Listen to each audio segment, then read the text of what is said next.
맨 앞줄에 앉아서 성가대 찬양을 드리니까 더 좋습니다. 앞으로 여러분들 교회 오시면 대신들 앞으로 앉으시면 좋겠습니다. 오면서 가만 생각해 보니까 이 구정이 벌써 다가와서 다들 구정 분위기인데 제가 또 인사 말씀을 좀 드려야 될 것 같은데 맨날 듣는 새해 복 많이 받으세요. 그보다 새로운 것이 없을까 말이. 근데 새로운 말은 이제 복을 많이 지으십시오 하는 얘기를 하는 사람이 있고 제법 이제 많이 알고 있습니다. 근데 그거는 복 지은다는 개념은 불교에서 사실은 굉장히 많이 쓰는 말입니다. 공덕을 쌓는다 그러죠. 그래서 복을 스님께 또 절에 공양을 많이 하면 그것이 복. 복스러운 복을 쌓는 방법이 조금 스님 중심, 사찰 중심으로 된 것이 조금 불만입니다. 그래도 하여튼 복 많이 받으세요 하는 것보다는 복 많이 지으셔야 하는 게 좋은 은사 같습니다. 그런데 저는 그보다 또 하나를 생각했습니다. 복 많이 받고 복 많이 짓는 거는 아직도 복이 부족하다는 생각이 있는 거예요. 근데 복 많이 나누세요 하는 것이 제일 좋을 것 같아요. 제 생각입니다. 말하자면 성경에도 내 은혜가 네게 족하다. 이미 천지에 널리고 우리 삶에 이미 와 있는 것이 많은 축복인데 축복을 알지 못하고 사는 것이 우리 가장 불행이 아닌가. 또 어려운 가운데서도 축복을 느낄 수 있는 그런 마음을 얻도록 그렇게 되면 문제가 없겠죠. 그래서 복을 많이 나누는 그런 삶은 제일 좋은 삶이 아닌가 하는 그런 생각을 해봤습니다. 여러분들 마음대로 생각하세요. 오늘 유엔이 제정한 세계 종교 화합 주간인데 솔직히 말씀드려서 제가 이런 주일이 있는지도 몰랐어요. 우리 정경일 형제가 저한테 이런 주간이 있다 그러면서 그거를 구실로 해서 나를 설교를 하게 하려고 그랬는지 어떤지 난 모르겠는데 여러분들도 잘 못 들어보셨을 거예요. 근데 몇 년이나 됐어요. 그래서 저한테 이 주일의 유래와 이거에 대한 거를 이제 자료를 뽑아가지고 보내서 제가 한번 읽어봤습니다. 그런데 어떻든 간에 제가 저한테도 낯선 이름 주간인데 그래도 아마 제가 이 종교 대화 일치 문제에 대해서 오래전부터 깊은 관심을 가지고 살아온 것은 사실이기 때문에 아마 제가 적합하다고 그래서 저한테 말씀 연구를 부탁한 것입니다. 여하튼 간에 이 종교 화합 주간의 정신은 유명한 가톨릭 신학자 한스 퀴잉이 한 유명한 말 한마디로 딱 요약이 잘 됩니다. 그분이 뭐라고 그랬냐면 종교 간의 평화 없이는 세계의 평화도 없다고 그랬습니다. 이거는 아마 이슬람권을 보면 금방 알 거예요. 이슬람은 참 복잡합니다. 이슬람과 서방이라는 대결의식이 늘 있어요. 그러면서도 또 이슬람도 하나가 아니고 그 안에 시아파, 순니파가 있어가지고 상황을 굉장히 복잡하게 만듭니다. 그래서 지금 시리아라든지 이라크라든지 이런 문제들이 다 복잡한 것이 이제 그런 겁니다. 그러니까 어떻든 간에 정말 이 이슬람의 평화 없이는 세계 평화가 없고 다른 말은 정말 실감나는 얘기 같습니다. 현대 세계는 전통 사회의 특징이었던 사회와 문화 간의 장벽이 허물어지거나 무력화되면서 닫힌 사회에서 닫힌 문화에서 열린 사회, 열린 문화로 엄청난 변화가 이루어졌고 지금도 이루어지고 있습니다. 사회와 문화가 열리다 보니까 차라리 전통적으로 폐쇄되고 모르고 살 때는 편했는데 아니까 이게 겉으로만 판단하고 오해를 하기 쉽고 편견이 작동하기가 오히려 쉽습니다. 차라리 옛날 사회는 종교전쟁도 있었고 하긴 하지만 그래도 하여튼 간에 부딪히고 살지는 않았는데 이제는 열리다 보니까 다툼과 분쟁과 편견과 오만과 하여튼 이런 것들이 작동할 수 있는 가능성이 더 커졌어요. 역설적이죠. 하여튼 우리는 모두 이 개방된 사회와 문화 속에 이제 살면서 전 세계와 호흡을 하면서 살 수밖에 없습니다. 더 이상 한 사회, 한 문화, 한 종교의 울타리에 갇혀서 눈과 귀를 막고 살 수가 없고, 모든 것, 종교, 가치관, 삶의 방식도 이 모든 것이 개인의 자유로운 선택의 대상이 되었습니다. 아직도 인류가 어느 정도는 과거의 전통사회가 가졌던 폐쇄성 사회와 문화 아래 살고 있지만 그런 시대는 영원히 갔다 해도 무방할 겁니다. 무엇보다도 종교가 개인의 선택이 되었다는 사실은 실로 놀랍고 충격적인 사실입니다. 그리고 그 신학적 의미는 정말 심대하다고 밖에 말할 수 없습니다. 종교가 여럿 있어. 근데 개인의 선택은 날더러 어떻게 하라는 거냐? 이런 문제가 생길 겁니다. 차라리 그냥 부모님들이 가졌던 신앙을 가지고 살 때가 오히려 편했을는지 모를 거예요. 근데 이젠 개인이, 그리고 부모를 할지라도 함부로 나의 신앙에 대해서, 나의 종교에 대해서 뭐를 내가 믿고 사는지에 대해서 간섭을 못하는 시대가 된 겁니다. 아직도 이러한 변화를 거부하는 각종 근본주의, 전통주의,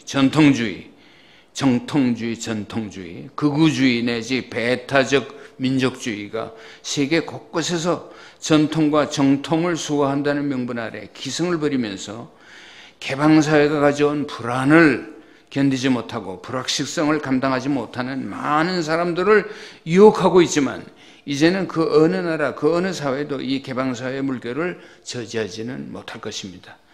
시간 문제입니다. 이슬람도, 북한도, 답답한 우리나라 개신교계와 태극기 부대도, 그리고 박정희 향수에 젖어 사는 사람도 대세는 이미 끝난 것이나 다름없습니다.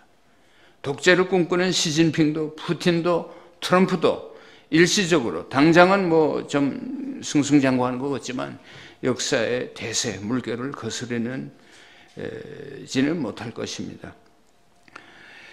이제 그 어느 사회나 문화도 개방의 충격은 피할 수 없습니다. 하지만 이 개방사회, 개방문화는 양날의 칼을 가진 아주 매우 위험하기도 하면서 상당한 기회를 제공하기도 합니다. 개방과 자유는 한편으로는 우리를 전통의 무거운 억압과 짐에서 풀려나서 자유롭게 해방시켜 주지만 다른 한편으로는 과거의 전통사회와 전통문화 속에서 누렸던 특권을 누리다시피 한 종교가 힘을 잃게 됨에 따라서 사람들의 불안과 방황이 일반화되게 되었습니다. 그만큼 전통사회 폐쇄 시대의 안정과 확실성에 대한 대중의 동경과 희구도 또 커졌습니다. 그리고 가장 무섭고 위험한 현상은 이러한 유례없는 정신적 공백 상태를 지배하는 것은 좋게는 계몽주의, 합리주의, 인간의 보편적 인권과 정의, 평화, 인간을 어떤 그 우연적 배경에 따라서 차별하지 않는 보편적 인권, 참 성숙하고 그렇지만 귀하지만 어렵습니다. 거의 성인군자가 되기 전에는 사람을 배경에 따라서 차별하지 않는다는 게 엄청 어려운 겁니다. 학교에서 선생 노릇해버리는 사람은 금방 알 거예요. 애들을 딱 보면 예쁘게 생긴 애, 예쁘게 생기지 않은 애, 또 부모가 좀 괜찮고 보이고, 그럼 차별하게 돼요, 사람이.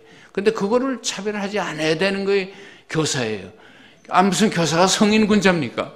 정말 어려운 거예요. 근데 교사만 그런 것이 아니고 사회, 직장, 어디서나 사람을 딱 보면 저 사람은 우리나라 사람들은 아무개 딸, 아무개 아들, 그렇게 배경을 얘기하고 어느 학교 출신, 어느 지방 출신 말이에요.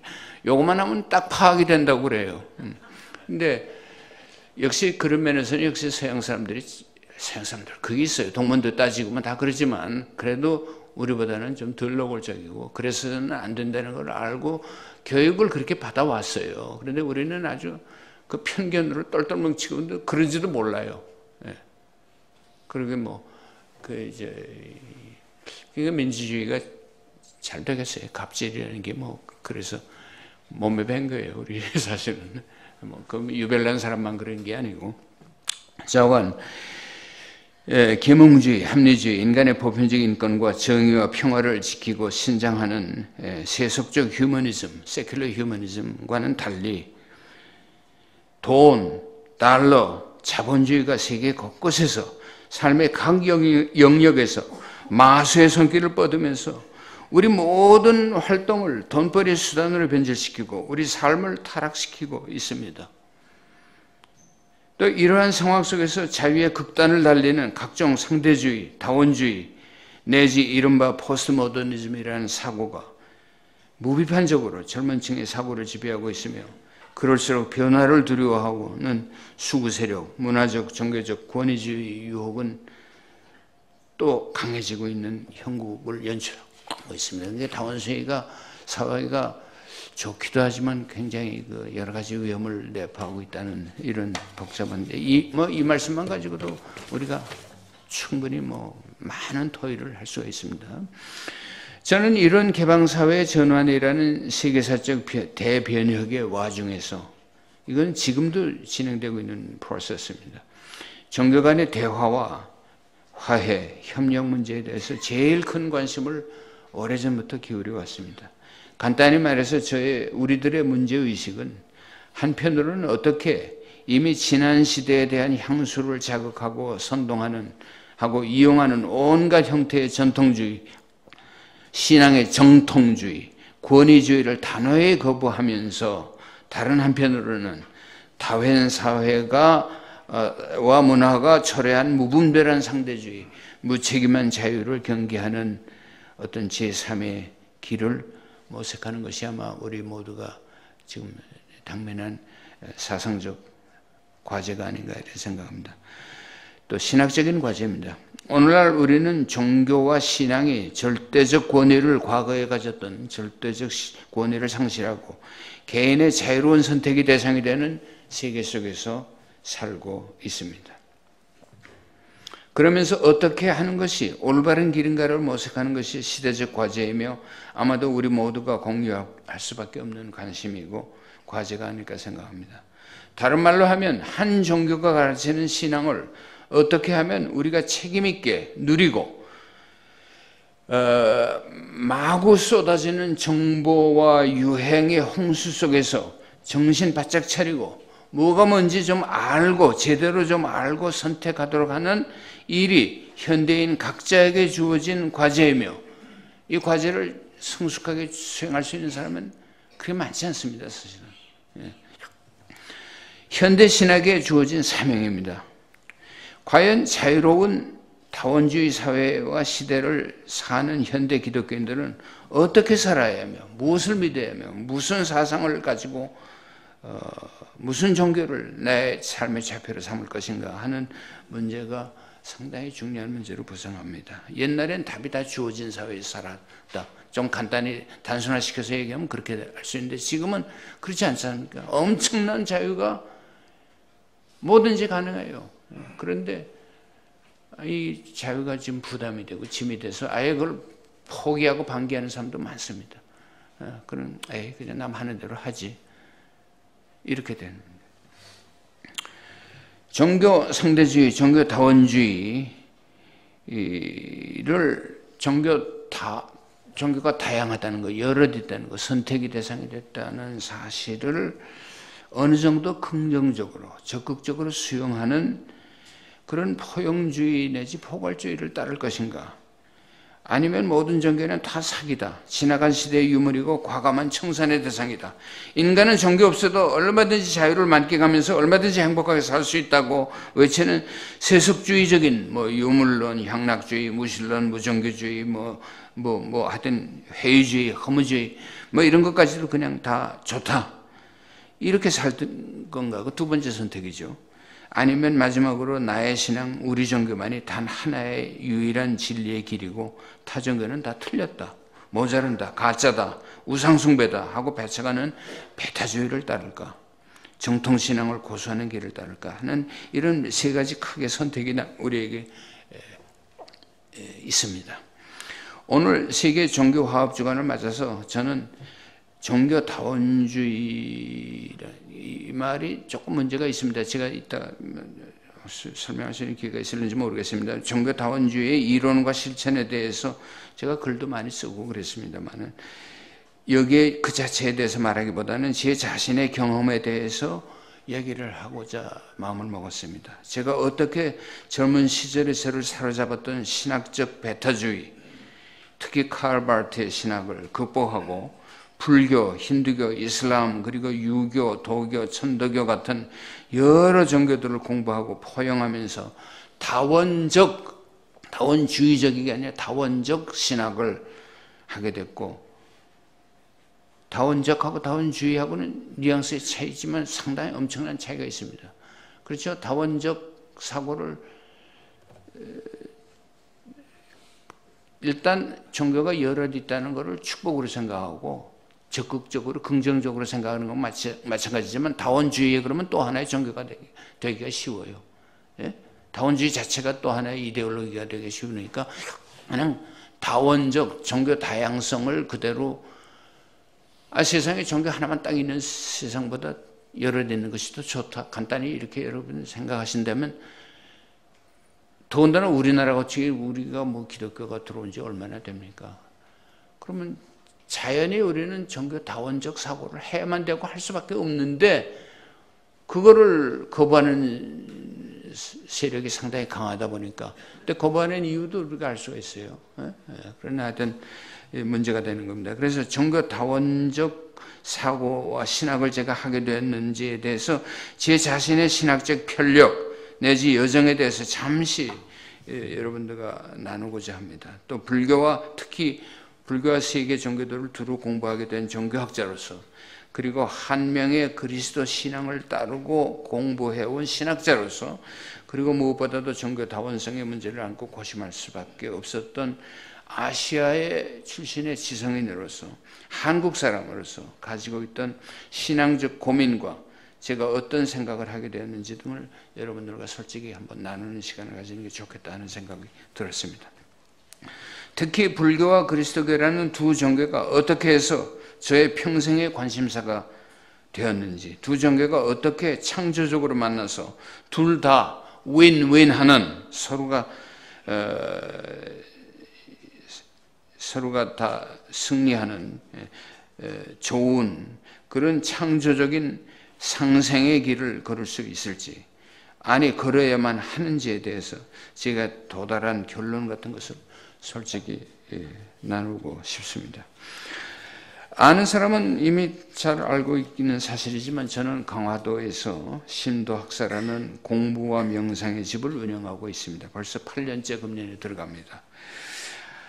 학사의 정규 프로그램과는 별도로 우리나라의 대표적인 신학교에 다니고 있는 신학생들을 조금 열린 신학을 할 수 있도록, 이제 다원적 신학을 할 수 있도록 그 학생들 한 7명을 천거를 받아가지고 작년에도 매달 1년에 12번 했고, 금년에도 또 다른 학생들을 천거를 받아가지고 지금 12번, 벌써 석 달째 3번째 모였습니다. 그래서 이제 하는데, 지난달에는 저의 책 일본의 정토 사상이라는 책을 읽고 와서 같이 토론하고 그런 시간을 가졌습니다. 근데 그 책의 핵심은 불교에도 복음주의 신앙이 있다는 엄청난 사실입니다. 불교에도 복음주의 신앙이 있다. 아주 기독교에서 말하는 복음주의 신앙과 비교해볼 때 하등의 문제나 손색이 없을 정도로, 아니 더 순수한, 더 지독한, 그러면서 기독교 복음주의와 매우 유사한, 아니 그것을 더 능가하는 그런 신앙이 있다는 것을 알게 되면서 제가 받은 충격과 결론, 이런 얘기를 제가 학생들과 나누고 싶어서 오자마자 시작하자마자 질문했어요. 만약에 그 복음주의 신앙이 일본의 정토진정이라는 아주, 그것도 몇 사람의 종교가 아니고 일본의 가장 큰 종단입니다. 신슈라고 있습니다. 여러분들 교토에 가시게 되면 동본원사, 힝아시 홍간지, 니시 홍간지, 서본원사 두 개가 있습니다. 그 두 파가 있으니까 거기 가면 이거를 접할 수가 있습니다. 그런데 일본의 그 선교도 많이 하고 해외 선교도 하고 그런 상당히 말하자면 주류 종교가 됐습니다. 옛날에는 핍박받는 종교였지만 지금은 주류 종교가 됐어요. 그래서 내가 단도직입적으로 학생들을 물어봤어요. 이 책을 읽고 났더니 어떠냐? 만약에 여러분들이 일본에서 태어났으면 지금과 같은 복음주의 기독교 신자가 되겠느냐? 만약에 일본에서 태어났다면 일본의 기독교가 별로 별 일 없다는 것도 좀 이해가 될 것 같아요. 뭐 여러 가지 이유가 있지만.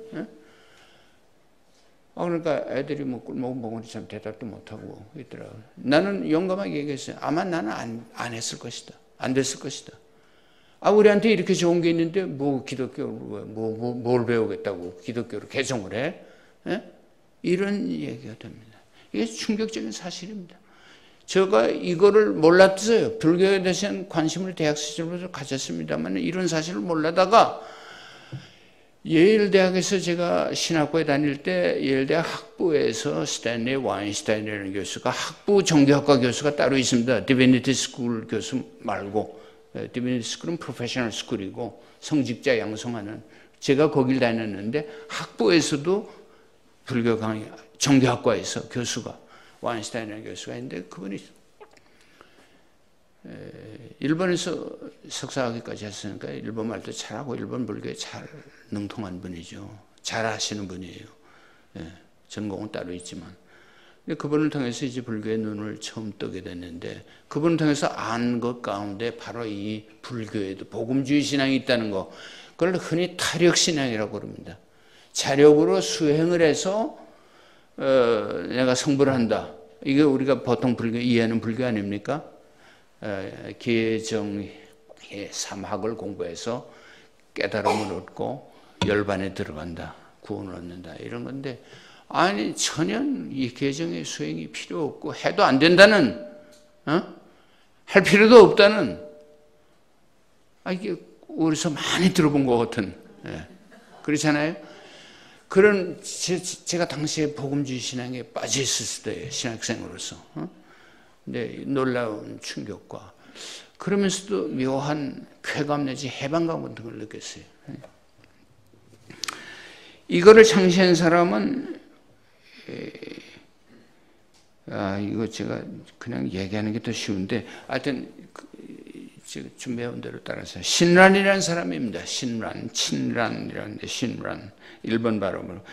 일본 13세기 가마쿠라 시대에 이 사람은 호넨이라는 법연이라는 스승이 전개한 연불 오로지 연불 하나면 다 된다.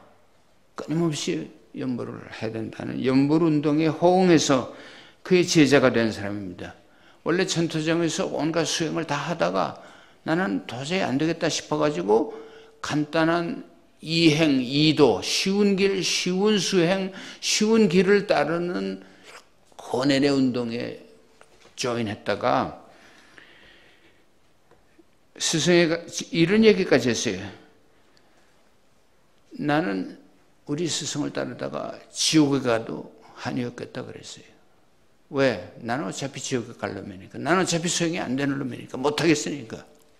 어차피 지옥에 떨어질 놈인데 내 스승을 따르. 그래서 스승을 따르다가 교토에서 당시 교토가 이제 수도였으니까 거기서 저쪽 지금 니가타 인도 북부 쪽으로 귀향을 갔습니다. 귀향 가서 거기서 천민들 여러 로우 클래스 사람들하고 살면서 오직 믿음으로 오직 연불로 구원받는다는 메시지를 그야말로 더 피부로 느끼면서 사는 사람입니다. 그의 스승 호네는 빈부귀천을 가리지 않고 누구나 할 수 있는 연불, 그걸 칭명연불이라고 그러는데 그 연불도 사실 어려운 거예요. 왜냐하면 염은 원래 생각염자 아닙니까? 부처님을 항시 생각하고 관상을 하고 말하자면 기도하는 마음으로 생각을 하는데 그게 일반 사람으로 쉽지가 않아요. 그러니까 칭명연불이 됐어요. 그냥 이름만 부르면 돼요. 우리 예수 그리스도의 이름만 부르면 되는지 이름만 부르면 하는 그런 칭명연불로 다 이해를 했습니다. 이 칭명연불을 모든 사람에게 전파하고 다니니까 호넨이 그걸 구원의 메시지로 받아들이면서 스승을 참 정말 따랐습니다. 나중에는 정토 진군 스승이 호네에 창시한 종파는 정토종이라고 그럽니다. 지금 일본에 있어요. 큰 종파예요. 그러나 이 청출어람이라고 말하자면 이 제자가 나중에는 더 뭐 자기는 스승의 뜻을 거스를 생각은 쳐도 없었어요. 무슨 새로운 종단을 창단할 생각은 없었어요. 그러나 정토 진종이라고 돼가지고 지금 그냥 간단히 말해서 진종 이렇게 됐습니다. 그게 더 커졌어요. 지금. 그런데 어떻든 간에 그 신난의 정신을 잘 나타내는 거는 호네는 이런 얘기를 했어요. 모든 사람들이 교회 절에다가 많이 시주를 하고 하는 거는 그 돈도 많고 귀족들이나 할 수 있는 거고 우리가 할 수 있는 거는 부처님이 연벌만 하면 된다고 그랬으니까 연벌은 누구든지 할 수 있는 거 돈 안 드는 거니까 마음으로 진실된 마음으로 연벌만 하면 된다고 그래서 그리고 다다익선이야 연벌은 많이 할수록 좋다고 생각했어요. 공덕으로 생각했어요. 그건 아주 쉬운 공덕이에요. 아까 복지는 얘기 쉽게 복지는 얘기. 그런데 신라는 그 스승의 사상을 한 걸음 더 나가서 스승이 뭐라고 그랬냐면 악한 사람도 악행을 하는 사람도 구원을 받는데 구원이라는 건 정토왕생, 정토의 세계, 서방극락정토에 태어난다 그런 뜻입니다. 그런데 선한 사람이야 더 말할 거 있겠냐. 그때 선하다는 거는 연물을 하고 말하자면 좀 기초적인 도덕적 생활을 하는 그 정도입니다.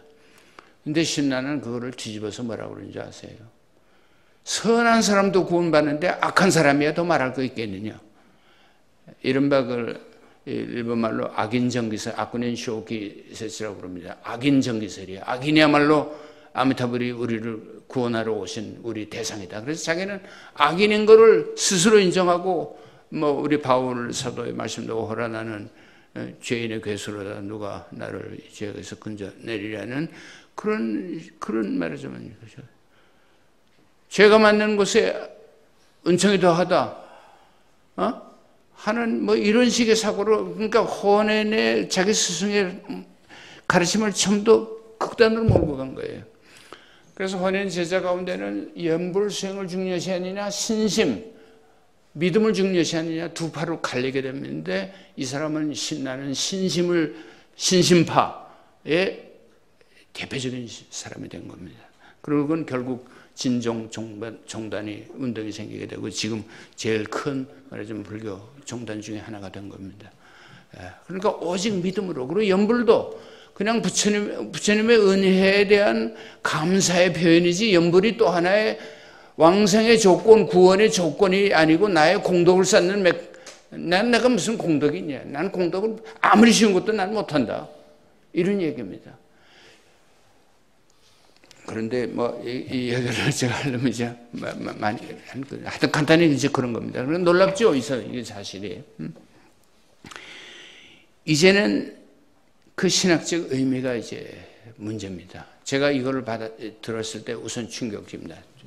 두 가지 이유가 있어요. 첫째, 불교는 좋긴 좋은데 제가 학부 때, 대학 때부터도 불교에 관심이 많았어요. 좋긴 좋은데 개정해 사막 너무 어렵다. 은총의 교리가 없기 때문에 이거는 참 힘들다. 그런 생각을 했어요. 언제 그 개정에 딱 그 스님도 제대로 못하는데 우리 같은 사람이 어떻게 속세 결혼하고 생활하는 사람들이 하겠냐. 그런 생각을 하셨는데 이 놀라운 가르침이 있다는 걸 보고 제가 무릎을 탁 치고 이거를 저놈을 내가 언제 한번 공부해봐야 되겠다 하는 생각을 그때부터 불교식으로 말하면 원을 세웠던 것이 그 원이 이루어져 가지고 제가 서강대학의 종교학과 교수할 때 저펜 파운데이션에서 돈을 받고 가서 정말 거짓말 안 못하고 1년 동안 이 신난 연구만 했습니다. 정말 아주 행복했던 시절이었어요. 자, 두 번째. 그런데 이 복음주의가 기독교 말고도 있다는 것을 좋게 생각할 건가, 나쁘게 생각할 건가. 이런 문제가 생길 거 아니겠어요, 자연히. 나는 당시에 복음주의에 십지에서 살았으니까. 제 30대 초반입니다. 신학교 갔을 때. 저는 해방감을 느꼈어요. 왜? 첫째, 이제 조금 아까 그 얘기, 그리고 복음주의가 우리 기독교 외에도 있다면 복음주의가 보편적인 진리가 될 가능성이 있다는 거. 그래서 좋은 일이죠. 셋째, 그걸 가지고 남이 구원받는 거에 대해서 뭐 시샘할 필요가 없지만 우리 문제를 생각할 때 우리 조상들은 어떻게 됐냐 하는 문제가 아마 여러분들도 어렸을 때부터 그런 질문을 많이 받았을 거예요. 오직 예수 이름으로 구원받는다면 우리 조상들은 그럼 기독교 한 200년 정도 조금 더 지났는데 기독교 이전에 그러면 조상들은 도대체 다 뭐 지옥 갔다는 얘기냐 말이야. 이런 문제를 가지고 있지만 그 문제를 누구한테 얘기해도 속 시원한 대답을 들을 수가 없어요. 여러분도 마찬가지일 거예요. 근데 오늘 사도행전에 그런 말 보셨죠? 얼마나 놀랍습니까? 제가 지금 가지고 나는 하나님께서 사람을 차별 대우하지 않으시고 당신을 두려워하며 올바르게 사는 사람이면 어느 나라 사람이든지 다 받아주신다는 사실을 깨달았습니다. 놀라운 말이신데 로마서 1장에도 보면 뭐 되게 이제 의롭게 살면 된다. 그런 정도 얘기인데 뭐 그렇다면 꼭 복음을 믿을 필요 없는 거 아니냐. 실제로 지금 우리 주위에서 보면 기독교인들보다 훨씬 의롭게 사는 사람들 많이 있는데 그러니까 이 풀리지 않는 의문 꼭 복음을 믿어야만 구원받느냐는 이 문제에 대해서 우리만이 옳다. 우리만이 기독교만이 가지고 있는 것이다 하는 차별의식 배타적인 의식이 싹 청산되는 그런 계기를 받았어요. 저는 그걸 해방적으로 느꼈어요. 이제 제가 가졌던 그 의문에 대해서 속 시원한 하나의 대답을 가지게 됐고 어느 정도 확신을 가지게 됐습니다. 제가 이 종교다원성을 긍정하게 되는 계기가 이 복음주의 문제에 있습니다. 복음주의는 한마디로 말해서 인간의 문제는 인간 스스로 해결할 수 없다는 겁니다. 하나님의 위로부터 오는 하나님의 자비와 은총, 용서 이거 아니면 해결이 안 되고 해결하려고 애를 쓰면 애를수록 스스로 더 안 된다는 얘기인데 이 복음주의가 신난에게 있다는 거예요. 우리보다 루터, 어거스틴, 뭐 바울보다도 더 철저한 있다는 걸 알고 나서부터는 제가 불교에 대해서 상당히 포용적이고 열린 자세를 더 그렇지 않아도 좀 그런 거 가지고 방황을 해야 되는데 이 와인슈타인이라는 교수를 통해서 이걸 알게 될 때 놀랐습니다. 우리나라에서 이거를 아는 사람은 별로 없어요. 불자들 가운데. 그냥 타력신앙이라고 그런 정도인데 뭐 자력 수행으로 본다는 게 타력신앙이 있다는 정도는 혹시 불교에 좀 관심을 가진 사람이 알는지 모르지만 이렇게 깊은 신앙 체험이 있고 깊은 신학이 있고 구원론이 있고 하는 것은 아는 사람이 별로 없습니다. 지금도 아마 동국대학 가서 뭐 학생들은 말할 거 교수들한테 물어보세요. 별로 아는 사람이 없을 거예요. 이건 정말 중요한 저한테 계기가 됐어요. 사고의 전환의 계기가 됐습니다. 그런데 이러한 놀라운 복음이 불교에 있다는 것을 칼 발터라는 신학자가 어떻게 알았는지 또 알게 됐어요. 아마 제 추측건데 그건 제가 자세히 연구를 안 해봤어요. 근데 아마 일본 유학생들을 통해서 자기 제자들을 통해서 들은 모양이에요. 칼 발트의 Church Dogmatics라는 게 이만큼 됩니다. 정말. 그걸 다 읽어본 사람은 아마 없을 거예요. 그중에 다 그냥 요만큼이라도 읽어본 사람이 요즘에는 없어요. 요즘에는. 그런데 제가 아까 얘기한 그 신학사 세미나 때 제가 Church Dogmatics 1권을 딱 들고 이만큼 한 700페이지 돼요. 한 권이면. 딱 들고 들어가서 깜짝 놀랐죠. 애들이. 이거 왜 가져왔나. 우리 신난 정토정 얘기가 토픽은 그건데. 놀라운 사실 하나 때문입니다. 칼 발트가 그 책에 칼 발트의 그 Church Dogmatics 저는 몇 권을 읽었어요. 너무 칼 발트 심취했기 때문에. 칼 발트라는 사람은 500년 만에 한 번 나온다는 신학자의 기독교를 말하자면 19세기의 자유주의 사상, 합리주의, 뭐 물탄 기독교로부터 하나 있으나 마나한 신앙으로부터 해방시켜서 구원을 했다. 기독교를 새로 살린 사람으로 가톨릭 개신교 할 것 없이 존경을 받는 신학자입니다. 그러니까 저도 한때는 그 사람의 신학에 굉장히 심취했거든요. 당시에만. 그런데 그냥, 이 사람이 그 책에 철시 도그마티스 읽어내 말입니다. 그 철시 도그마티스 읽는 재미는 그 본문보다도 후노트, 말하자면 반개를 처리하는 작은 글자로 쓴 말하자면 뭐라고 그러냐. 주석 내지 하여튼 사이드, 그게 아주, 거기에 칼바르트의 아주 백과사전적인 지식이 다 나오고, 그런데 거기서 이 정토진정에 대한 소식을 알고는 이거를 다루는데 무려 한 3페이지에 걸쳐서 깨알 같은 글씨로 3페이지니까. 제가 그걸 보는 순간에 가만히 있었겠어요. 그걸 흥분해가지고 그걸 읽었죠. 다 읽어봤어요. 얼마 전에도 학생들 오기 전에 또 한 번 읽었어요.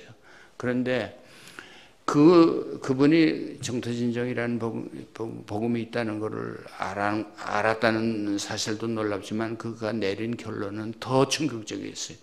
그래도 이건 안 된다 했어요. 왜? 논리가 없어요. 예수 그리스도의 이름이 없기 때문에. 예수 그리스도의 이름이라는 건 하나님의 은총, 하나님의 계시, 하나님께서 주신 그 계시 은총, 말하자면 계시 중심적 사고를 철저하던 칼바르트 신학을 계시 실증주의라고 그럽니다. 계시는 하나님이 준 거니까 그냥 왈가왈부 토를 달지 말라는 거예요. 철학적으로 뭐 어쩌고저쩌고 넌 해봐야 소용없다는 거예요. 그냥 믿음으로 그냥 받아들이고 살라 이 얘기인데, 예수 그리스도의 이름이 없다는 오직 단 하나의 이유로 인해 가지고 이거는 훌륭한 종교가 될는지 모르지만 아니다. 그리고 발트의 사상은 종교와 계시를 구별했습니다. 종교는 거의 우상숭배라고 자기 스스로 신이 되려는, 자기 스스로 구원을 받으려는 것이라는 그런 편견 아닌 편견을 가지고 있었어요. 일리가 있기도 하지만 또 편견이에요. 지독한 편견이죠. 그러니까 기독교는 종교라고 생각하는 한은 온갖 나쁜 짓도 많이 했고, 그러니까 기독교가 인간을 구원하는 게 아니라 하나님의 은총, 하나님의 계시가 인간을 구원하는 거, 위로부터 주어진 것이 우리를 구원하지, 기독교는 종교로서는 말하자면 파이다. 이건 못된 것이다. 그걸 얘기해서 그것도 상당히 해방적이었어요. 그 사실을 제가 접했을 때도. 그러니까 종교와 하나님의 계시 은총과를 아주 딱 이분적으로 구별했습니다. 한 칼에 말하자면 모든 종교를 쫑내는 말하자면 그런 사고를 했어요. 근데 지금 생각하니까 지독한 편견인데 당시에도 읽으면서 이건 아니다 하는 생각이 들어요. 이게 대신학자가 이런 얘기를 하다니. 무슨 논리가 아무것도 없어. 예. 그러면 하나님이 일본 사람들에게 준 계시라든지 그런 정도라도 인정하면 좋겠는데 그것도 아니고, 우리나라 아까 제가 우리 조상들이 예수 안 믿은 게 조상들의 잘못입니까? 이 300년 전에 하나님께서 200년 전에 하나님께서 이제부터 한국 사람 구원하겠다고 선교사들을 박이나고 마음을 겨쳐먹었습니까? 말이 안 되지 않습니까? 아니 예수 그리스도 이름을 모르는 것이 일본 사람들의 잘못입니까? 그런데 이 지독한 계시 중심주의 계시 실증적 사고를 하던 칼바르트의 신학에 제가 심취했을 당시에, 근데 이건 아니겠다 하는 생각이 드는 거예요. 그래서 제가 그때부터 칼바르트 신학에 반기를 들면서 이제 떠나게 됐습니다. 지금은 어림도 없어요. 그런데 이런 경험이 저한테 있었어요. 그래서 불교와 그리스도교는 정말 내가 잘났다 그럴 것이 아니라 서로 배우면서 상승작용을 이렇게 나갈 것이지, 이거를 남의 종교에 복음주의가 있다는 것을 시샘할 이유가 없는데, 칼바르트는 할 말이 없으니까 딱 그렇게 얘기하는, 그렇게. 이거는 마치 지금 요즘에 외계에도 생명체가 있을까? 그 생명체가 진화하게 되면, 사람과 비슷한 존재가 있을까 하는 것이 궁금하죠, 여러분들도. 저도 궁금합니다. 그리고 요즘에 천문학자들 가운데는 외계에서 오는 시그널을 받으려고 하루 종일 그것만 이어폰을 키고 이제 하여튼 그런 사람이 천문학자들이 있어요. 그리고 그 놀라운 사실이 정말 입증된다면 세계가 뒤집힐 겁니다. 그리고 기독교 신학자들은 뭐번에도 그것이 가지는 신학적 의미에 대해서 하는데, 여러분들 여기가 전자한데 기독교에 유리할까요, 불리할까요? 한번 생각해 보세요. 성서문자주의적 신앙을 고수하는 사람한테는 불리할 겁니다. 그런데 저는 불리하다고 생각하지 않아요. 왜냐하면 이 방대한 우주에 지구 하나만 바다에 모래알만도 못하대요. 여러분들 아시지 않습니까? 제가 뭐 설명을 안 해도 요 지구 하나만 예외다.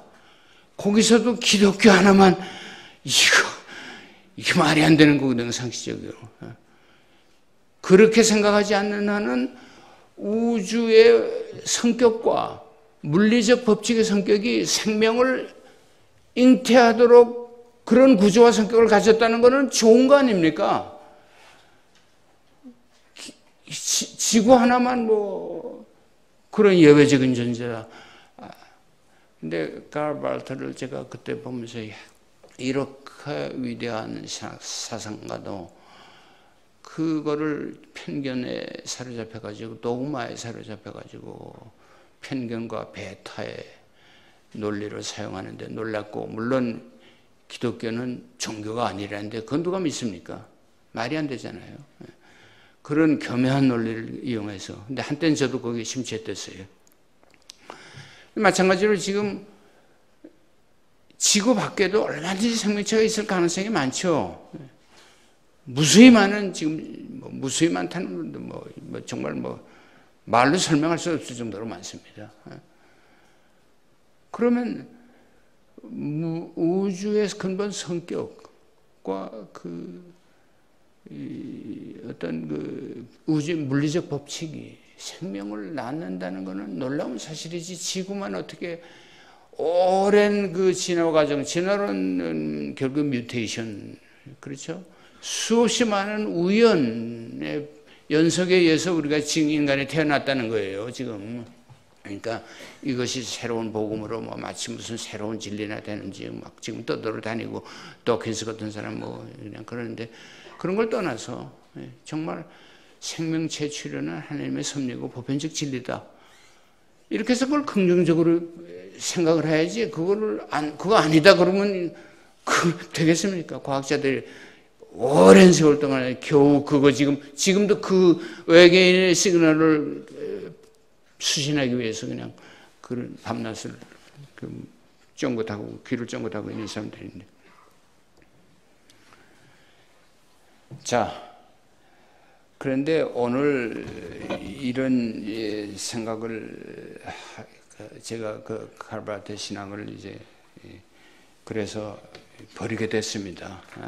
버리게 됐는데, 무엇보다도 바르트는 요한복음에 예수 그리스도에 대해 증언하고 있는 진리, 그걸 너무 심각하게 생각하지 않았어요. 곧 요한복음이 뭐라고 그러냐면 2000년 전 유대 땅에서 태어난 한 인간 예수의 탄생이 역사의 한 우연적 사건이 아니라 진리 그 자체가 육화되었다는 겁니다. 로고스가 인카네이션 됐다는 거예요. 인카네이트, 육화됐다는 거. 엄청난 주장인데, 이걸 가만 생각하면 칼 바르트 같은 사람들이 이거를 좀 무시한 것 같아요. 요한복음은 예수가 우주 창조의 원리인 영원한 로고스의 육화라는 엄청난 주장인데, 바르트의 생각은 이러한 비전에 한참 못 미치는 편협하기 그지없는 결론을 내렸습니다. 로고스론이 말하는 진리는 예수의 탄생은 단지 역사의 한 우연적 사건이 아니라 우주의 보편적이고 필연적인 진리가 그 진리에 따라서 피와 살을 가진 역사의 한 구체적인 인물에서 고스란히 그 필연적 진리가 육화되었다는 것입니다. 성 아우구스티누스는 일찍이 이를 두고 다음과 같이 얘기했습니다. 어거스틴. 그리스도교는 영원한 진리인데 예수가 지상에 오심으로 그리스도교라는 이름으로 불리게 되었다. 그렇게 얘기했어요. 제가 이 말을 처음 들었을 때요, 무릎을 치고 얼마나 해방감을 느꼈는지 몰라요. 모든 것이 다 같은 연결된 겁니다. 기독교는 역사에 어떤 특정한 사건이 온 인류를 구원한다는 말이, 그게 모든 합리적인 사고를 하는 사람들에게 늘 그게 충격이고 비합리적인 극치예요. 비합리적인 극치인데, 보편적 진리가 인간을 구원하지 어떻게 한 특정한 구약성서부터 시작된 출애굽 사건이라든지 민족의 경험이라든지 예수나 예수 제자들이 경험한 그런 것들이 어떻게 온 인류를 구원하는 보편적 진리가 되겠느냐. 이것이 제가 가진 근본적인 문제이신데, 요한복음은 그걸 벌써 답을 해놓고요. 예? 로고스, 예수의 출현은 그냥 단순한 역사적 우연이 아니라 하나님의 영원한 진리의 역사다. 그러니까 오거스틴이 그런 거예요. 예? 기독교는 영원한 진리라는 거예요. 역사적 우연이 아니라는 거예요. 영원한 진리인데 다만 예수가 출현함으로 해서 기독교라는 이름을 가지게 됐다. 얼마나 해방적인 메시지입니까? 제 시야를 확 넓혀주는. 예? 그러니까 모든 종교에 대해서 마음을 열 수밖에 없어요. 이렇게 되면. 우리가 하나님이 주신 것이기 때문에 진리냐, 아니면 진리이기 때문에 하나님이 주신 것이냐, 이렇게 문제를 제기해도 마찬가지예요. 저는 후자라고 믿어요. 예? 무엇이 선하기 때문에 하나님이 명하십니까? 아니면 하나님이 명한 게 선입니까? 하나님이 자살폭탄을 들고 가서 테러를 하라고 명했습니까? 그 명했다고 믿어. 그런 사람이 그 자살폭탄을 띄고 불속으로 들어가지 않습니까? 그게 위험한 거예요. 우리나라에 지금 상식을 무시하는 모든 우리나라의 개신교가 다 이런 문제를 안고 있어요. 성경, 오직 성경, 그냥 성경이 뭐라고 있지 않냐? 비판 능력이 전혀 없어요. 네? 성경의 진리를 보편적으로 진리로 해석할 능력이 없기 때문에 뭐 자기 성경을 100번 읽었다는 둥 말이야. 뭐 그냥 전부 성경 문자적인 이런 문제가 이제 이거 한두 끝도 없는 문제입니다. 자, 하여튼 돌이켜보면 제가 칼바르트 신학에 심취했던 가장 중요한 동기도 상대주의가 판을 치는 현대의 불확실 속에서 가장 확실한 구원의 동아줄에 대한 나의 강한 욕구 때문이었다는 걸 지금 반성적으로 생각하게 됩니다. 회고적으로. 저는 결국 바르트의 계시 중심적 신학에서 그 가능성과 매력을 발견했기 때문에 젊은 시절 한동안 거기에 심취했습니다만, 특히 그가 종교와 그리스도교, 종교와 하나님의 계시를 확연하게 구별하는 데서 큰 기독교의 나쁜 짓을 많이 하는 역사를 알고 나니까 그거를 면접을 주는 것 같았어요. 예? 기독교는 종교가 아니고 하나님의 계시다. 이런 도구마, 또 하나의 도구마가 나를 사로잡혔을 때 한때 그거를 제가 심취했어요. 그 무슨 말인지 아시겠죠? 예? 종교가 아니라는 거예요. 종교라면 종교는 인간을 구원 못한다. 그러니까 기독교뿐만이 아니라 불교도 뭐 안 된다는 거죠. 예. 그래서 제가 이걸 가지고 그런데 이제 문제는 정토신앙은 그렇게 해서 제가 이제 해결을 했어요. 그리고 불교는 너무 어려운 종교다네, 이런 편견, 뭐 이런 거 다 여러 가지로 저한테 긍정적인 역할을 했는데, 문제는 정토신앙은 불교에서 반개에 지나지 않고, 역시 불교를 대표하는 것은 수행과 깨달음을 강조하는 선불교, 젠부디즘, 선불교입니다. 따라서 우리나라 조계종은 다 이 선불교 종단이에요. 따라서 그리스도교와 불교의 만남은 무엇보다도 그리스도교와 선불교의 만남과 대화, 화해 일치가 더 중요합니다. 그런 가운데 제가 나이 한 40대 후반쯤 했을 때 저의 신학적 여정에 또 하나의 중대한 전기가 찾아왔습니다. 곧 마이스터 에카르트라는 중세 가톨릭 도미니코 수도회 신학자이며 유명한 설교가였습니다. 마이스터 카르트는 토마스 아퀴나스보다도 가톨릭에서 최고의 철학자, 최고의 신학자로 여기는 토마스 아퀴나스보다 한 50년 후에 태어나신 분인데, 당시에 파리 대학, 지성의 전당인 파리 대학의 그 석좌 교수를 2번이나 연임했던 정도로 알아주는 신학자였고 설교가였고 그랬습니다. 2번을 교수직을 한 사람은 토마스 아퀴나스하고 도미니코 교단에서 토마스 아퀴나스하고 마이스터 카르트밖에 없을 정도로 그런 대단한 사람이었는데, 이 사람의 신학, 신비주의 사상, 영성, 이걸 접하게 될 때 정말 그 충격은 또 이루 말할 수 없습니다. 그의 설교문들을 특히 그걸 탐독하면서 저는 마치 선사들의 어록을 읽는 듯한 착각에 빠질 정도로 감탄하게 되었고, 이러한 경험을 통해서 그리스도교와 불교의 주류인 선불교가 정말로 본격적으로 만날 수 있다는 확신을 가지게 됐습니다. 그러니까 제가 이 두 개의 제 지적 필력에서 잊을 수 없는 두 개의 사건이 말하자면 불교에도 복음주의가 있다는 거, 그 다음에 또 불교에도 기독교에도 선불교 같은 메시지가 있다는 거, 이거를 알게 될 때 그냥 원투판치를 얻어맞은 것 같아요, 제가. 예. 이젠 더 이상 불교를 뭐 핑계를 댈 수가 없어요. 관심을 끌 수가 없어요.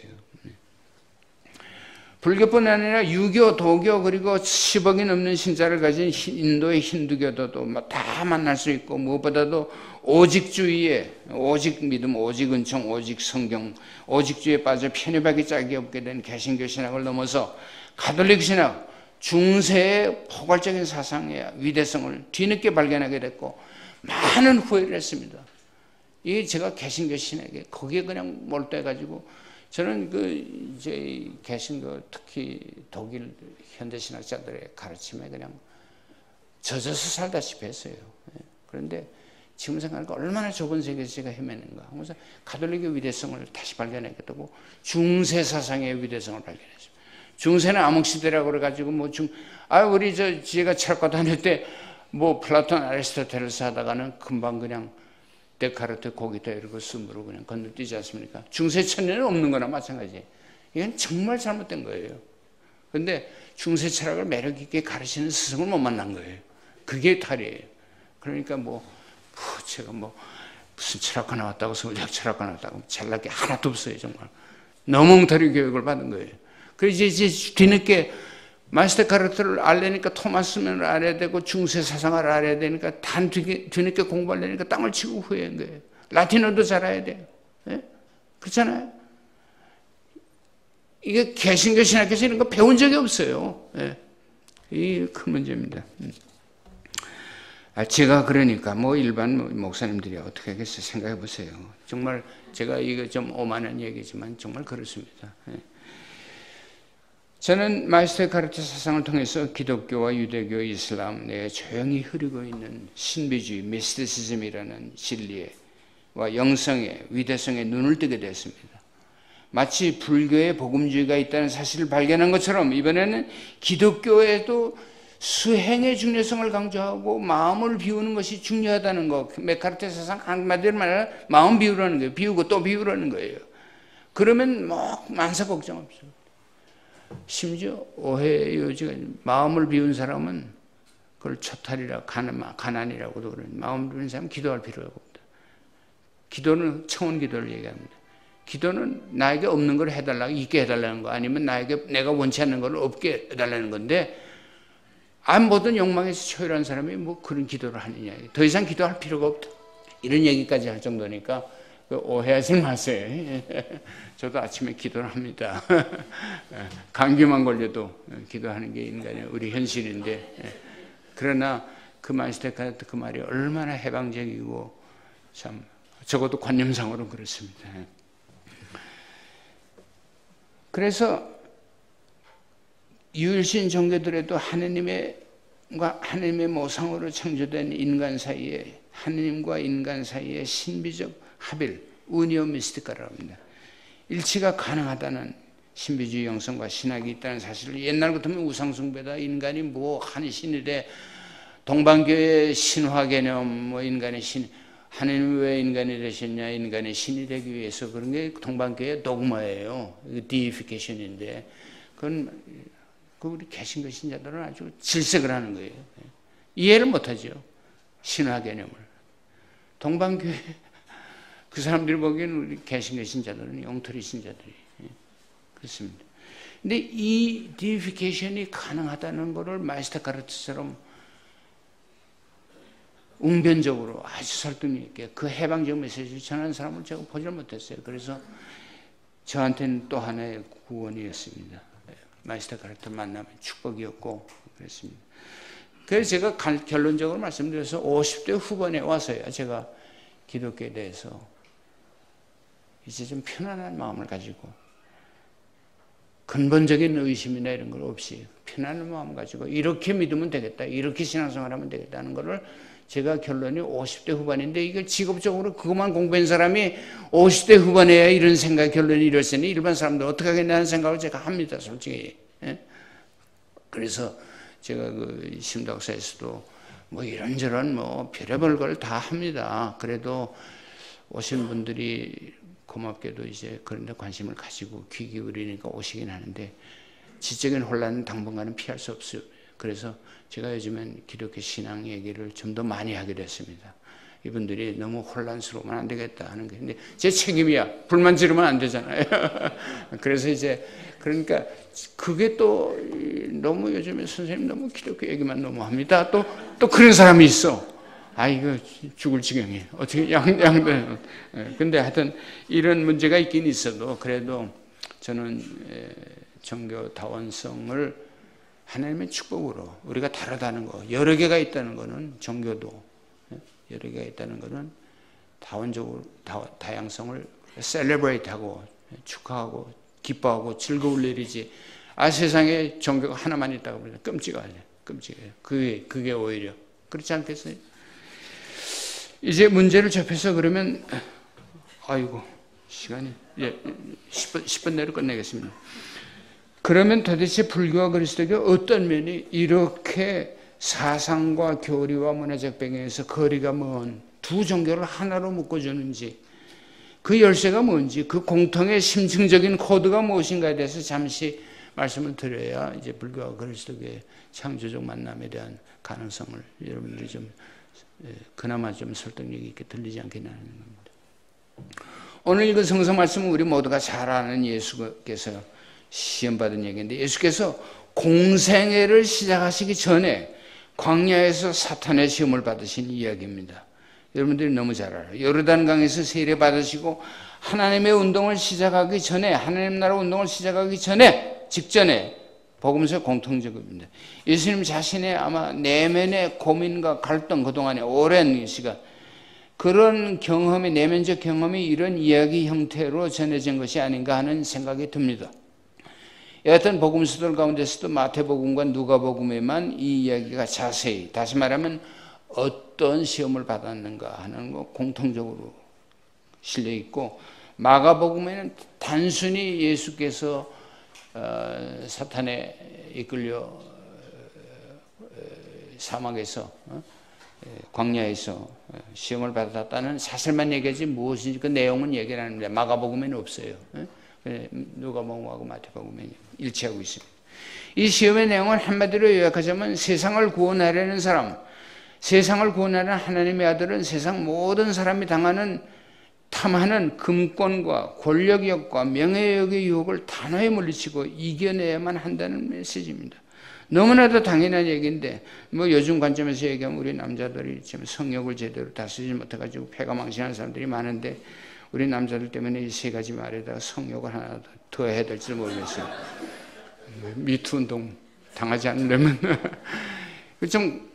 근데 이 얘기 제가 조금 더 이따 하겠습니다. 여하튼 시험 받으신 예수의 이야기를 좀 더 확대해서 말하면, 세상을 위해 일하고자 하는 자, 사회의 지도자가 될 사람은 먼저 금권과 권력과 명예욕의 유혹을 이겨야만 한다는 메시지입니다.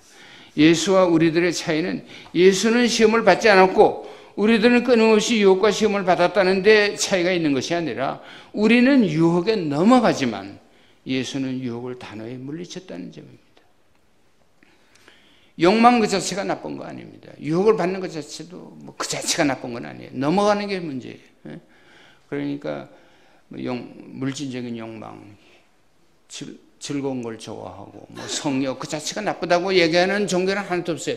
영지주의 빼놓고 물질을 그 자체로 악으로 보는 영지주의 복음이 여러분들 말하는 베드로 복음, 무슨 이제 2세기경에 만들어진 복음서들 많지 있지 않습니까? 그 얘기 들어보셨죠?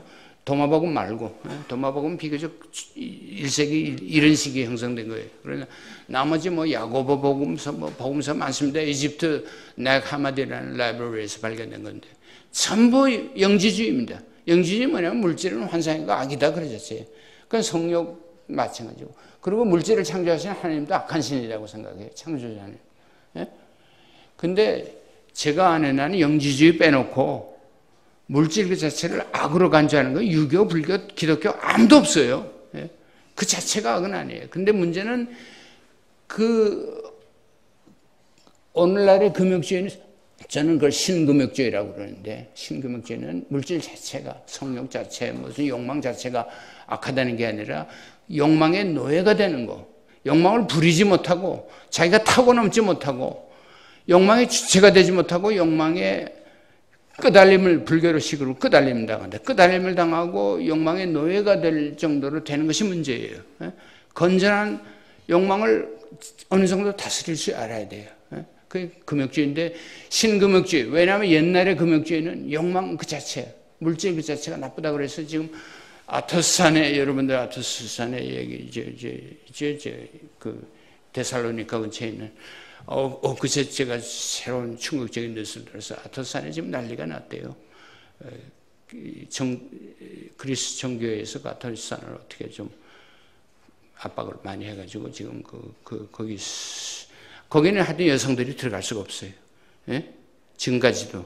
거기 들어가려면 한 4개월 비자를, 그런데 사람들이 많이 어플라이를 하니까 비자를 4개월을 걸린다는 얘기를 제가 불과 얼마 전에 들었는데 어제는 뉴스가 떴는데 아토스산에 지금 난리가 났대요. 그러니까 히랍정교회도 이제 더 이상 아토스산을 자기 성지로 인정하기가 어려운 모양이에요. 그러니까 옛날 고전적인 금욕주의는 물질 그 자체, 성욕 그 자체 이런 것을 다 악으로 생각하고 좀 그런 경향이 있었지만 오늘날은 그렇게 하면 믿는 사람 아무도 없을 거예요. 그리고 우리가 전부 아버지 엄마가 적당히 그렇게 해서 다 태어난 사람들인데 섹스 그 자체를 악으로 생각하는데 말이 안 되죠. 유교 그런 거 하지 않습니다. 불교도 그렇지 않습니다. 기독교 그렇지 않습니다. 예? 창조와 결혼은 얼마나 축복했습니까? 예수님의 갈릴리 가나에서 이적을 했죠. 이제 이런 거를 생각하면 오늘날 그러나 신금욕주의는 나는 필요하다고 생각하고 오늘날 지금 여러 가지 우리가 상식 이하의 짓을 하는 사람들이 얘기가 너무 많이 나오니까 제가 일일이 얘기할 필요도 없어요. 그냥 텔레비전 틀기만 하면 맨날 그런 얘기 나오니까 정말 지도자가 되려는 사람들은 자기 수양, 자기 컨트롤을 할 수 있어야 되고 자기 욕망. 그런데 이거에 대해서도 여러분들 하실 얘기가 많을 거예요. 적폐 세력이 누구냐, 정말 진짜 석배야. 요즘에 별의별 얘기가 많이 돌아다닙니다. 신적폐 세력이라는 얘기도 하고 그런데 다 그놈이다 그러면 복음주의가 맞아요. 다 그놈이니까 스스로 잘난 체 해봐야 다 죄인이다. 그러면 그다음엔 너나 다 마찬가지다. 양비론에 빠지니 그게 문제예요. 그게 문제예요. 저는 역사의 세계에서 끊임없이 실망을 자아내지만 그래도 덜 선하고 더 악한 것이 있지 않느냐. 그거를 해야지 절대적인 선과 악을 구하면 조금 구체적으로 해서 문재인 정권에 대해서 실망한다는 사람들이 너무 완벽한 걸 기대를 하지 마세요. 저는 처음부터 기대하지 않고 그냥 남북 관계만 좀 잘 되면 좋겠다. 뉴스에 지금 그것밖에 관심이 없어요. 다른 건 관심이 별로 없어요. 그런데 자, 불교의 여체도 이와가 다르지 않습니다. 열반의 평화 구원을 누리려면 먼저 탐진치, 무지, 치는 무지입니다. 탐은 탐욕, 지는 노여움인데 이 노여움에 대한 거는 예수님과 부처님의 조금 차이가 있어요. 예수님은 No Holy Wrath라고 그래가지고 거룩한 그 성전 정화하는 그 운동에도 그렇고 정의감에 유대교 히브리 종교가 가지고 있는 그 구약 종교가 가지고 있는 정의감에서 오는 발로 노함은 있었어요.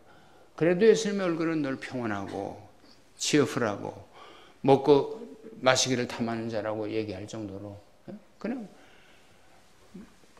우리가 예수님의 십자가에서 고뇌받는 그것만 자꾸 보는데 그렇지 않습니다. 무엇을 먹을까 무엇을 염려할까 걱정하지 말라. 찌그러지고 사신 사람이 아니에요.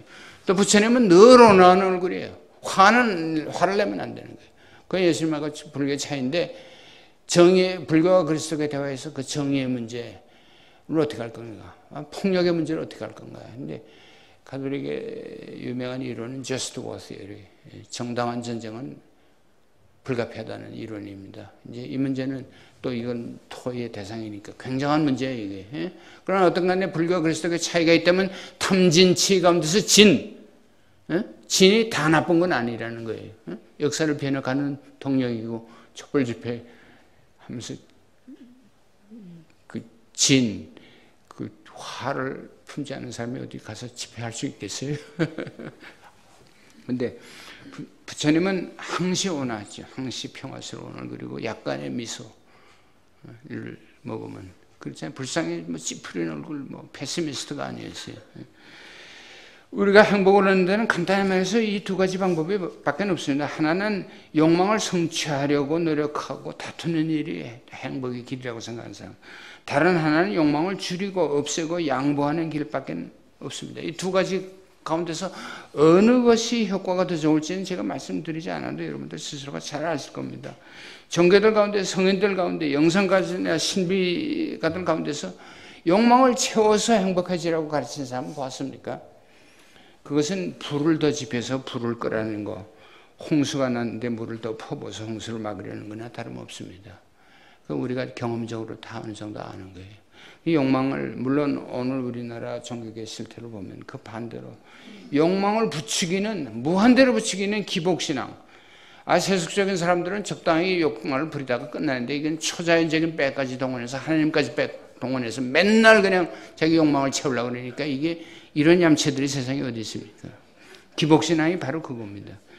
참된 신앙 생활인 양 그거에 판일치가 있다는 사실이지만, 그런 종교는 전부 혹세무민하는 종교들이고 가짜고 사기라고 보면 됩니다. 십자가의 부활은 항시 같이 가야만 돼요. 십자가와 부활은.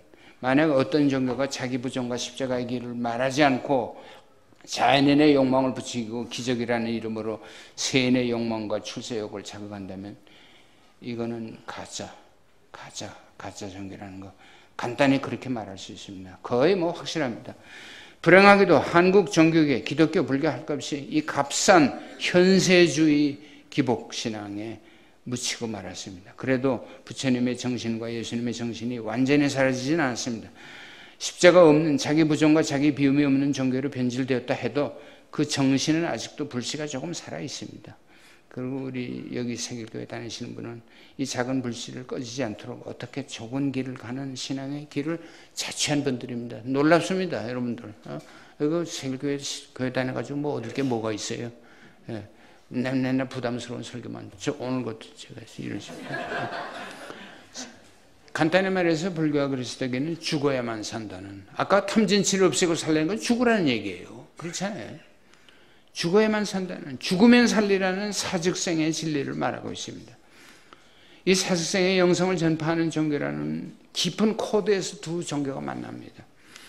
이것을 다른 말로 하면 불교와 그리스도교는 한 개인의 세상 풍조, 세상의 가치관과 맞대결을 하는, 맞짱을 두는 종교라는 것입니다. 굉장히 어렵습니다. 정면에서 대결하고 승부를 거는 종교입니다. 뭐 대결까지는 아니라 할때도 성직자, 평신도 할 것 없이, 출가자, 제가자 할 것 없이 세상의 풍조, 세상의 가치들과 삶의 방식과 갈등과 긴장감을 느끼지 않는 삶을 산다면 이대로가 좋소이다, 모든 게 편안합니다. 이거는 종교의 메시지에 한 번도 들어가지 못한 사람입니다. 갈등과 긴장은 느껴야 돼요. 다 종교와 무관한 삶입니다. 이런 긴장을 말하지도 않고 전하지도 않는 종교는 더 이상 세상에 존재할 가치가 없는, 어둠을 밝히는 빛과 소금이 되기는커녕 초자연적 힘을 빌려서 자연인의 욕망을 채우려는 얌체, 이기적인 종교 아니면 종교가 되고 맙니다. 그런 사람, 그런 신앙은 이는 불교나 기독교의 깊은 진리, 진정한 메시지를 한 번도 제대로 접해보지 못한 사람입니다. 탐진치 삼독을 버리고 살라는 말은 죽으라는 얘기나 다름없다. 그래야만 우리에게 진정한 행복, 진정한 생명, 진정한 열반의 자유라는 고차적 행복이 가능해진다는 말입니다. 여러분들 이 말을 들으면서 이게 무슨 행복의 길이냐, 세상 사람들은 반면하고 조롱할 것입니다. 그건 정직하지 못한 패배자의 길이 아니냐, 힘없는 자들의 자기 변명이 아닌가 하고 니체처럼 비판하는 사람도 있을 거예요. 약자를, 약함을 뭐 자랑하는 거. 니체는 기독교를 그렇게 봤습니다. 간단합니다. 그냥 야수처럼 힘을 자랑하면서 살려는 거예요. 인생은 다 좋은 거고, 그러니까 그냥 승리하고 이기고 자기 생명력 넘치는 삶을 사는데, 기독교처럼 얌전하게 뭐 그렇게 하는 건 그건 희랍, 니체가 제일 좋아했던 게 희랍 정신입니다. 희랍의 건강한 육체미, 올림픽 정신, 경쟁하는 거, 그걸 기독교에서는 페이건 밸류라고 그래가지고, 이방인들의 밸류라고 해서 한동안 폄하했는데, 그걸 다시 되살리자는 겁니다. 니체라는 사람은. 그런데 정직한 면이 있어요. 근데 그것이 답이냐? 답은 아니라고 저는 생각하니까 이제 문제죠. 하여튼 무슨 행복이 그렇게 어렵냐고 불만을 터뜨리는 사람도 있을 거예요. 하지만 참 행복은 결코 값이 싼 행복이 아니고 비싼 법입니다. 그래도 여기서 두 가지 오해는 피해야 됩니다. 첫째는 사직생의 삶을 사는 사람은 행복에 관한 것입니다. 제가 잘 아는 존경받는 스님 가운데 성가대 학장을 지내신 통도사 출신의 종범 스님이라 있어요. 혹시 여러분들 들어보셨어요? 들어보셨을 거예요. 종범 스님. 오랫동안 제가 잘 아는 분인데 그분이 불교 강의하면서 욕망을 줄이고 사는 행복의 길에 대해 얘기를 하면 근데 언제 한 번은 그랬어요. 그러니까 그 청중들이 그럼 스님들은 무슨 재미로 삽니까? 하고 물어봤어요. 아주 단도직입적으로. 그러니까 스님이 한참 있다가 아무 재미 없죠. 아주 그 대답이 더 충격적이었어요. 그 질문도 당돌했지만 아무 재미 없죠. 그러니까 뭐 청중들이 와 하고 웃을 거 아니겠어요? 그러나 사실은 그 법을 깨달아가는 진리를 깨달아가는 기쁨과 즐거움, 더 큰 기쁨과 즐거움이 있는 거예요. 그죠? 그걸 우리는 상상하지 못하는 거죠. 속인들이 모르는 재미가 있으니까 평생을 출가자로 살 것이 아닙니까? 적어도 어디에도 얽매이지 않는 자유의 즐거움이 있을 것입니다. 알 수 없는 일은 최근에 얼마 전에 불교계에서 제가 꽤 존경을 받던 한 스님이 조계종 총무원장이라는 벼슬을 탐하다가 망신당하고 물러난 적이 있습니다. 참 너무 안 됐어요. 근데 가만히 생각하면 아니 어디서 상당히 존경받는 스님인데 뭐라 조계종 총무원 참 기가 막히잖아요. 그 이전 투구에 왜 발을 들여넣어가지고 정말 안타까워요. 그분을 그래도 괜찮은 분이라고 저는 생각했는데 저도 실망을 많이 했고 근데 참 사람을 알 수 없는데 그럴 바엔 아예 출가를 하지 말고 그냥 하지. 그건 우리 생각인 것 같아요. 남이 모르는 사정이 있을지도 모르겠다는 생각도 해봤습니다. 스님만 그런 것이 아닙니다. 신부님이나 목사님 가운데도 어리석고 쓸데없는 탐욕을 부리다가 폐가 망신당하는 분이 적지 않습니다. 제가 얘기 안 하겠어요. 여하튼 불교의 기독교는 사직생의 삶을 통해서 더 고차적인 인간의 행복, 법열, 하나님 나라의 기쁨 같은 것이 있다고 믿고 삽니다. 또 다른 말로는 더 높은 자아 실현의 기쁨과 즐거움이 있다고 말합니다. 가난하고 이름 없는 삶을 살지라도 천하의 자유인으로 임재선사가 말하는 천하의 무의진인으로 사는 즐거움, 여유로움과 기쁨이 있다고 합니다. 둘째 오해가 또 있습니다. 사직생의 삶을 세속의 욕망을 포기하는 삶은 아주 소극적이고 조용한 삶, 무의도식하는 삶이 아니고 정적주의 내지 도피주의로 오해하는 사람이 많습니다. 하지만 부처님과 예수님의 삶을 보면 그렇지 않습니다. 무의는 아무것도 하지 말라는 얘기가 아니라 아무것도 하지 않지만 욕망 없이 자기 이기심 없이 뽐내거나 의시되거나 자랑하지 말고 부드럽게 물처럼 부드럽게 하늘과 땅이 자연의 섭리처럼 순응해서 그 삶은 오히려 더 강하게 오래 장수를 누리고 더 행복을 누리고 더 많은 열매를 맺는다는 것입니다. 이런 생각을 하는 사람에게는 활성적 삶과 활동적 삶과 관조적 삶이 둘이 아니고 자력과 타력, 자신의 노력과 언청, 세관과 출세관, 하나님의 나라와 세상의 질서, 개인의 영성과 사회적 영성이 둘이 아닙니다. 이거는 영성의 대가들이 공통적으로 하는 말이에요. 모두 이런 이원적 대립을 초월하는 삶이었고 만약 둘이 분리된다면 둘 다 죽는다는 거예요. 이런 면에서 종교와 정치, 종교와 사회생활은 분리해서는 안 되고 분리하면 둘 다 죽는다는 거예요. 간디 같은 사람이 이걸 많이 강조했습니다. 그러니까 여하튼 인생을 한번 접어보는 초월의 경험, 세상을 한번 더럽다고 침을 뱉고 떠나본 경험이 있는 사람들은 신앙인들은 결코 종교의 그런 경험이 없는 사람은 결코 종교의 진수를 모른다 해도 과언이 아닙니다. 세상을 한번 포기해본 적이 없는 사람, 하나님을 위해 모든 것을 버려본 사람이 없는 자, 십자가가 곧 부활의 길이라는 사직생의 진리를 믿고 자기 목숨까지 버리려고 덤벼드는 세상 사람을 보기엔 무모하기 짝이 없는 그런 사람처럼 무서운 사람은 없습니다. 세계의 부정은 결코 도피나 정적주의가 아니고 세상으로부터 도피하는 것이 아니라 오히려 세상에 대한 더 강한 헌신을 위한 것이라는 것입니다. 세계 부정은 더 강한 세계 긍정을 위한 것입니다. 사직생의 삶은 즐거움이 없는 우울한 삶이 아니고 불행을 찬미하는 종교나 우울한 영성이 아닙니다. 부처와 예수님의 삶이 그렇습니다. 본문 아닙니다. 이 사직생의 진리를 터득하기 위해서는 바울 사도처럼 나는 날마다 죽는다, 날마다 십자가를 지는 자기 부정, 자기 비움, 자기 초월이 있어야만 합니다. 일단 죽을 줄을 알아야 사람도 제대로 산다는 것입니다. 일단 죽음을 기억하면서 살아야 참으로 지혜로운 삶, 보람 있는 행복한 삶을 산다는 것입니다. 사람은 일단 삶을 접어본 경험이 있어야 참으로 처리됩니다. 이 두 종교의 공통 코드입니다. 병고를 통해서 죽음의 문턱까지 갔다가 살아난 사람을 보리라. 또 억울한 옥고를 치는 경험을 한 사람 보십시오. 의를 위해 고통을 받아본 사람, 어떤 소중한 가치를 위해서 자신의 삶 전체를 송두리째 헌신한 사람이나 어떤 가치 있는 일에 자신의 모든 것, 전 재산을 던져버린 사람을 보십시오. 자신의 생명과 가족의 삶까지도 위태롭게 할 정도로 그렇게 모든 것을 걸어본 사람들의 삶은 무언가 우리가 배울 것이 있고 존경할 만한 것이 있고 더 고차적인 진리를 우리가 발견하게 됩니다. 사직생의 경험은 특별한 계기를 통해서 갑자기 주어지는 경우도 있습니다. 불교적으로 말하면 도노의 체험입니다. 어떤 사람은 그래, 성직자들 가운데 그런 얘기, 내가 이루려고 성직자가 된 건 아닌데, 내가 이제 달라고 신부가 된 건 아닌데, 내가 출가한 건 아닌데, 갑자기 그런 생각이 들어가지고 모든 것을 그냥 떨쳐버리고 다시 재출가를 하는 사람도 있어요. 예? 목사님들 가운데는 그런 걸 내가 못 들어봤어요. 목사님들은 답을 다 안다고 생각하는 거예요. 그 설교하는 데만 익숙해가지고 가르치는 데만 익숙해서 자기 자신을 돌아보는 영성이 좀, 겸손한 영성이 좀 부족한 것 같아요. 근데 신부님들이나 스님들 가운데는 제2의 출가, 제2의 그 단념을 하는 그런 사람들을 제가 봤습니다. 여러 번 봤습니다. 정말 훌륭한 사람들이. 아까 그쪽에 좀 총무원장 출마한 사람은 뒤는 꽤 주책이야, 정말. 그게 무슨 망신이야, 글쎄. 그럼 이왕 나갔으면 되지. 되지도 못하고 춤을만 그냥 다 나고서 그냥 끝냈는데.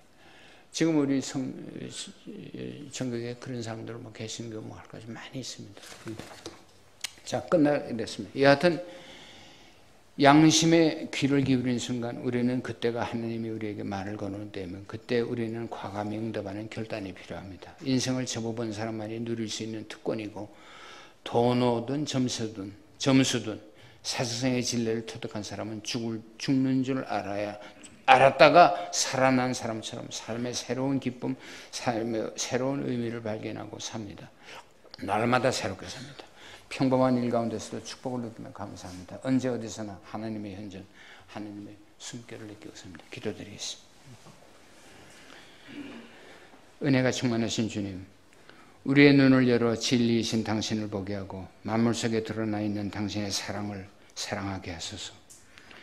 이런저런 세상사에 이끌려 달리는 우리들의 마음을 매 순간 비우고 또 비워서 오직 우리 안에 계시는 그리스도만이 우리의 삶을 주관하게 하소서. 그래야 언제 어디서나 당신의 현존, 당신의 숨결을 느끼며 사는 기쁨을 허락하여 주소서. 예수 그리스도의 이름으로 기도드립니다.